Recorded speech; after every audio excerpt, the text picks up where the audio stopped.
লাগিব আমাৰ দাবী 2 দিনৰ ভিতৰত আমাক ৰাস্তা লাগিবই মানে লাগিবই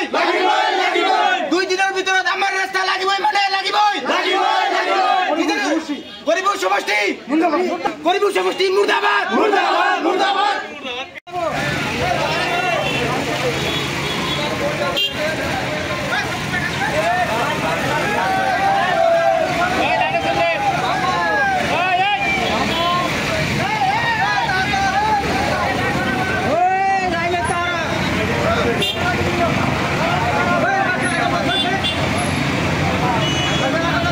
আজি আমালোকৰ ইয়াৰ আহাৰ মূল উদ্দেশ্য হৈছে এইখন আমাৰ আলমগঞ্জ বজাৰ যিটো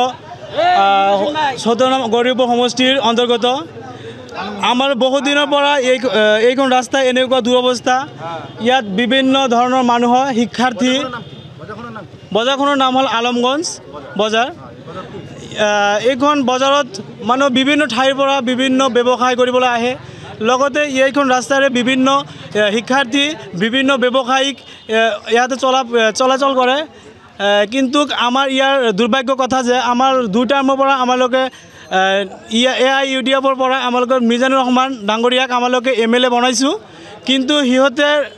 ইয়াতে ঘৰ মাত্ৰ 5 মিনিটমান যাব লাগে তথাপিও আমাৰ এনেকুৱা ৰাস্তাৰ দুৰৱস্থা কোনে বহুতো আগৰ পৰা মানুহে কৈ আহিছে কিন্তু তেওঁলোকে হাত হাৰি দিয়া নাই আমালোকৰ এতিয়া দাবী হ'ল আমাৰ আজি বন্ধ কৰাৰ মেইন উদ্দেশ্য হ'ল আমালোকৰ এইটো পানীবিলাক যোৱাৰ পানী বৰষুণ আহিলেই বানপানী ধৰণে সৃষ্টি হৈ যায়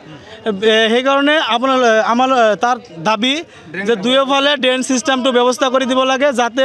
ইয়াত কোনো পানীৰ ব্যৱস্থা নহয় আৰু ইয়াৰ ৰাস্তাৰ অৱস্থাটো বহুত বেয়া আৰু সেইটো কনষ্ট্ৰাকশ্যন অতি সোনকালে হ'ব লাগে এইখিনি আমাৰ ৰাইজৰ দাবী আমাৰ ইয়াত এইখন ৰাস্তাৰে আলমগঞ্জ বজাৰৰ ৰাস্তাৰে 1 লাখৰ পৰা 2 লাখ মানুহে অহা যোৱা কৰে কিন্তু এই বজাৰৰ যিখিনি ৰাস্তা বৰষুণ আহিলে আমাৰ বানপানীৰ নিচিনা হৈ যায় নদীৰ নিচিনা হৈ যায় কিন্তু আমাৰ ঘৰৰ MLA হয় তেওঁৰ ঘৰ বজাৰৰ পৰা 1 কিলোমিটাৰ মান দূৰত কিন্তু তেওঁ ৰাস্তাৰ বাবে একো কাম কৰা নাই তেওঁ কৈ আছে যে মই হিফালে কাম কৰি আছোঁ তুমি নিজৰ ঘৰকে তুমি ঠিক কৰিব পৰা নাই তুমি নিজৰ ঘৰৰ কামখিনি কৰিব পৰা নাই তুমি বাহিৰত গৈ কি কৰিবা সেইটো আমি ক'ব বিচাৰিম তো আমাৰ অধিকাৰ আছে আমি তাক ভোট দিছোঁ আমি তাক সন্মান কৰিছোঁ আমি তাক ইয়াত 2 বছৰৰ পৰা MLA বনাইছোঁ কিন্তু তেওঁ ঘৰৰ ৰাস্তাখিনি তেওঁ বনাব পৰা নাই আজি ইমানখিনি মানুহে ৰোগী লৈ যাব নোৱাৰে এজন নামাজি মানুহে নামাজ পঢ়িব যাব নোৱাৰে এজন পূজাৰীয়ে পূজা কৰিব যাব নোৱাৰে নাপাক হৈ যায় শৰীৰখন এইখন ৰাস্তাৰে যাওঁতে মানুহৰ বিভিন্ন ঘৰৰ পৰা লেতেৰা বস্তু আহি ৰাস্তাত সোমাই থাকে 1 লাখ 2 লাখ মানুহে এই ৰাস্তাখিনিৰ মাজেৰে পাৰ হৈ যায় কিয় যাব লাগে তেওঁ আজি মই আপোনালোকৰ ওচৰত আৰু MLAৰ ওচৰত আমাৰ ধুবুৰী ডিষ্ট্ৰিক্টৰ DCৰ ওচৰত এখনেই অনুৰোধ জনাব বিচাৰি আছোঁ যে যিখন আমাৰ বিধায়কৰ ওচৰত ইমাৰ্জেঞ্চি ফাণ্ড থাকে সেইখনৰ জৰিয়তে 2 ঘণ্টাৰ ভিতৰত যাতে আমাৰ ৰাস্তাখন চেংচন কৰি দিয়ে আৰু এই দিনৰ ভিতৰত 2 দিনৰ ভিতৰত যাতে কামখন আৰম্ভ কৰি আমাৰ ৰাস্তাখন সম্পূৰ্ণ কৰি দিয়ে যদি নোৱাৰে তেনেহ'লে আজি এইখন ৰাস্তাত 500 জন মানুহ খাৰা হৈছে তাৰ পিছৰ দিনা 50,000 মানুহলৈ আমাৰ ইয়াত থিয় হৈ যাম